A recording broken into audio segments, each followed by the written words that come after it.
Betty a une sœur, Amy. Gabriella est la mère de Betty. De son côté, Dan est le père de Gabriella et Samantha est la mère de Dan. Peux-tu me dire de quelle manière Amy est liée à Dan?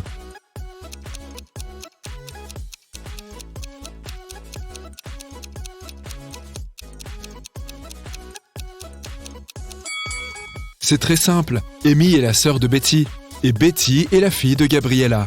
Par conséquent, Amy est l'autre fille de Gabriella. Nous savons aussi que Dan est le père de Gabriella. Donc, Dan est le grand-père d'Amy. Betty a un rendez-vous et elle est un peu en retard. Son petit ami, Stan, l'attend déjà à l'intérieur de leur café préféré. Peux-tu le trouver?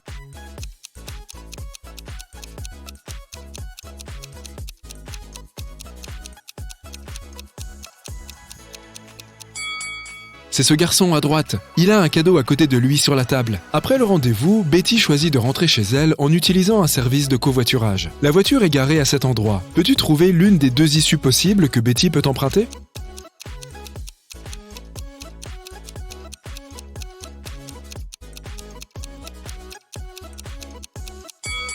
Cet itinéraire bizarre conduira Betty à l'issue numéro 3.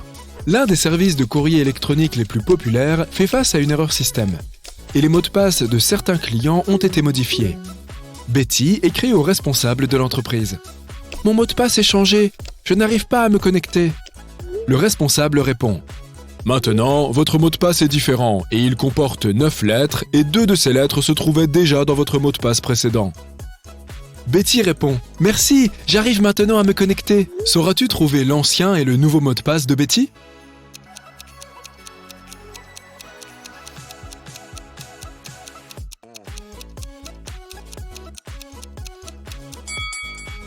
Son nouveau mot de passe est différent et son ancien était changé. En arrivant à sa piscine préférée, Betty voit quelque chose de vraiment bizarre. Peux-tu le voir aussi?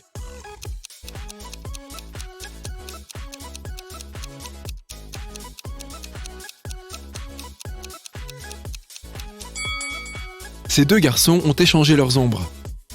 Après avoir nagé, Betty va dans les douches. Il y a déjà des gens dans 3 des cabines. Peux-tu me dire qui n'a rien à faire ici?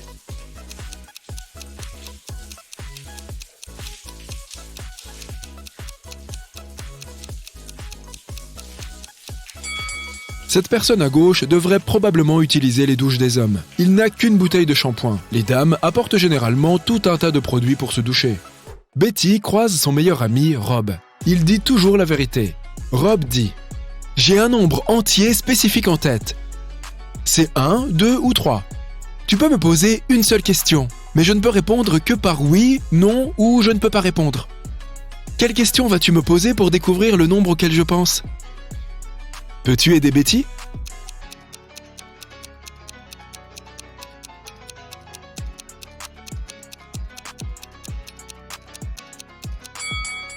Elle devrait dire « Je pense à un seul nombre entier. C'est soit 2, soit 3. Le nombre auquel je pense est-il plus grand ou égal à ton nombre? » De cette façon, si Rob répond « non », le nombre est 1. S'il répond « oui », le nombre est 3. Et s'il répond « je ne peux pas répondre », le nombre est 2. Betty a trouvé un emploi de guichetière dans un cinéma. Ses premiers clients s'approchent de son guichet. 4 mères, 2 grands-mères et 4 filles. Quel est le nombre minimum de billets qu'elles doivent acheter?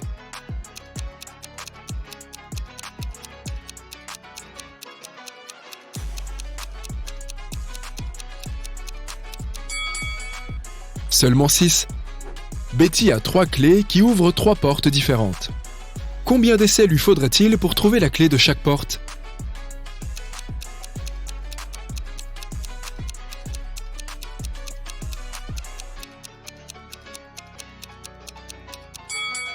Betty devra faire 6 essais. D'abord, elle doit essayer la première clé sur les 3 portes. Puis elle essayera la deuxième clé sur les 2 portes restantes. Et enfin, elle utilisera la 3e clé pour ouvrir la dernière porte. Betty entre dans un café et repère tout de suite un voleur. Peux-tu voir aussi cette personne?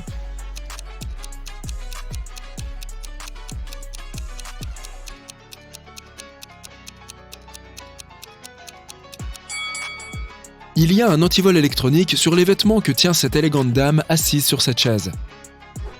Quelqu'un a dévalisé le cinéma. Betty appelle la police et ils arrêtent 3 suspects. Les agents contrôlent leurs identités. Peux-tu repérer la fausse carte d'identité ?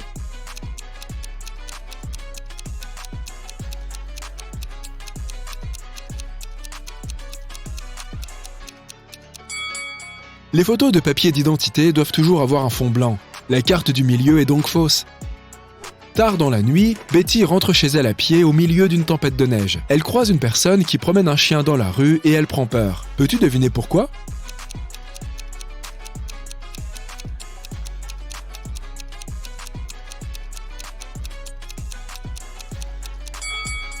Le chien ne laisse que 2 empreintes de pattes derrière lui.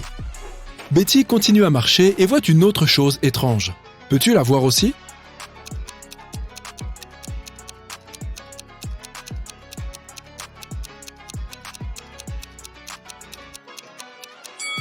Ce devrait être la Lune et non pas Saturne.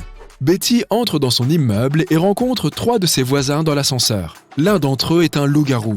Peux-tu deviner qui ?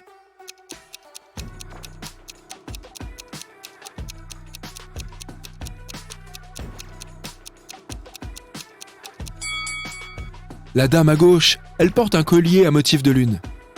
Betty s'endort et se réveille dans une arène. Les haut-parleurs annoncent qu'elle doit se battre avec l'une de ces 3 créatures hybrides. Laquelle doit-elle choisir pour rester en vie ? Un ours polaire avec une tête de tigre, un éléphant avec une tête de loup, ou un monstre avec la tête et le corps d'un énorme calamar et les jambes d'un humain ?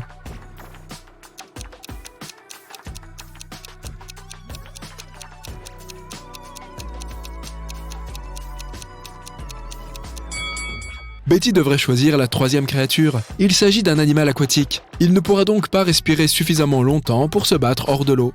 Après le combat, Betty reçoit une invitation pour rencontrer l'organisateur du concours, le roi Harold. Elle entre dans une grande et belle salle et voit 6 personnes assises en face d'elle. Ils portent tous la même tenue et se ressemblent beaucoup. Il est très difficile de savoir qui est le vrai roi. Mais au bout de quelques minutes, Betty s'approche de l'un d'eux, s'incline et dit « Enchantée de vous rencontrer, Votre Majesté. Comment a-t-elle su qui était le vrai roi ?»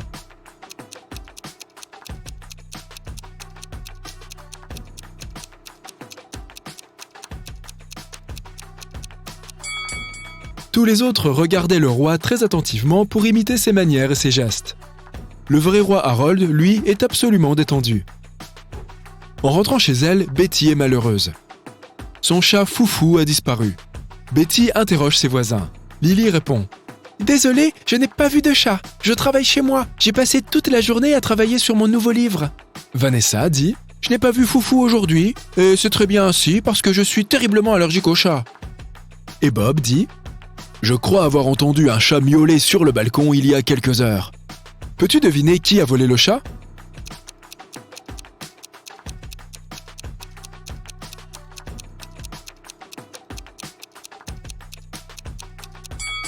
Personne, Foufou était simplement caché sous le canapé pendant que Betty le cherchait. Stan, le petit ami de Betty, vit à quelques rues de chez elle.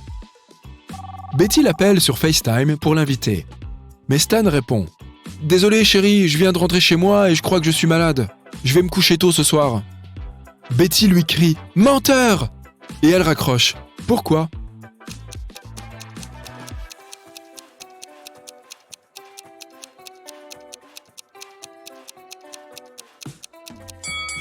Jette un coup d'œil à la fenêtre de Betty. Il fait plutôt sombre. Stan n'habite qu'à 2 rues de là. Mais le ciel derrière lui est bleu vif, ce qui signifie qu'il n'est pas chez lui. Betty fait un magnifique château de sable puis s'allonge. Elle s'endort. Au bout d'un moment, Betty se réveille et voit que quelqu'un a détruit son château. Elle demande à 3 personnes qui se trouvent non loin. « Qui a fait ça ?» Kelly répond « Ton château m'a bien plu et je l'ai photographié pour le poster en ligne. Puis je suis partie m'acheter une glace. Quand je suis revenue, j'ai vu que ton château était complètement détruit. » Olivia dit « Je suis désolée, je nageais loin du rivage. Quand je suis revenue, il n'y avait déjà plus de château. » Et Tom a dit « Désolé, madame, je ne vois rien car je suis aveugle. Le vent a dû détruire votre château. Vous n'auriez pas dû l'avoir construit sur 5 étages. Qui est le menteur selon toi ? »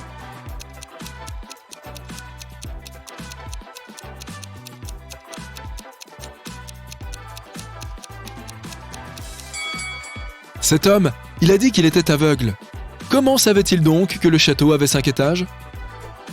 Betty utilise une application pour trouver un logement pour ses vacances. 3 offres lui plaisent. Rose l'invite à séjourner dans une chambre douillette au 4e étage de sa luxueuse villa pour le prix de 50 € par nuit. Jane est prête à accueillir une personne dans une tiny house située dans son jardin pour 30 €. Et Tyler propose de louer son bateau pour 200 € la nuit. Le matériel de pêche est inclus dans le prix. Une seule de ces annonces n'est pas fausse. Peux-tu deviner laquelle ?